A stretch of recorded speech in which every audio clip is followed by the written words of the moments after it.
पंजाब, वो सरजमीन जो कभी सरसब्ज खेतों, लहलहाती खजूरों और मेहनत करते किसानों की पहचान थी, आज पानी के बेरहम समुंदर में डूब चुकी है। जहां कल तक ट्रैक्टरों की गिड़गिड़ाहट सुनाई देती थी, आज वहां कश्तियां तैरती हैं। जहां फसलों की खुशबू हवा में घुलती थी, आज सिर्फ मटियाले पानी की बू है। ये पानी सिर्फ खेतों और घरों को ही नहीं बहा ले गया, ये ख्वाब बहा ले गया है, ये उम्मीदें डुबो गया है। वो माएँ जो अपने बच्चों के लिए आने वाले कल की प्लानिंग करती थीं, आज अपनी नन्ही जानों को गोद में उठाकर कश्तियों में बेयारो मददगार बैठी हैं। वो बच्चे जो कल तक खेल के मैदानों में हंसते थे, आज खौफ के साए में रोते हैं।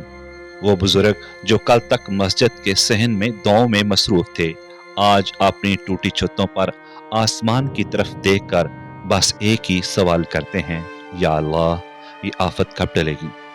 ये सैलाब कम से कम 30 जानें निगल चुका है और मुल्क भर में ये तादाद सैकड़ों में जा पहुंची है।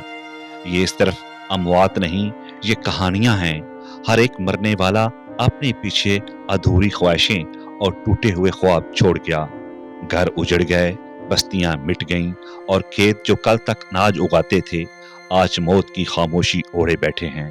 पाक फौज, रेस्क्यू, पुलिस, इंतजामिया और दीगर अदारे अपनी पूरी ताकत लगा रहे हैं। लाखों लोगों को महफूज मुकामात पर मुंतकिल किया गया, हजारों जानवर बचाए गए, तकरीबन 4 लाख अफराद को महफूज मुकामात पर पहुंचाया गया, मवेशियों को भी महफूज किया गया, तकरीबन 4 लाख जानवर बचाए गए, 511 रिलीफ कैंप लगाए गए, 350 से ज्यादा तिब्बी कैंप्स और 321 वेटरनरी कैंप्स खोले गए ताकि रोजमर्रा जरूरियात पूरी की जा सकें। लेकिन उन आंखों के आंसू कौन पूछेगा, इन टूटे ख्वाबों की मरम्मत कौन करेगा, ये सवाल आज भी उन गहरे पानियों में डूबे हुए हैं। पंजाब के ये मनाजर सिर्फ एक कुदरती आफत नहीं, ये एक कड़वा सच है कि जब फितरत बिगड़ती है तो इंसान की तमाम ताकतें कमजोर पड़ जाती हैं।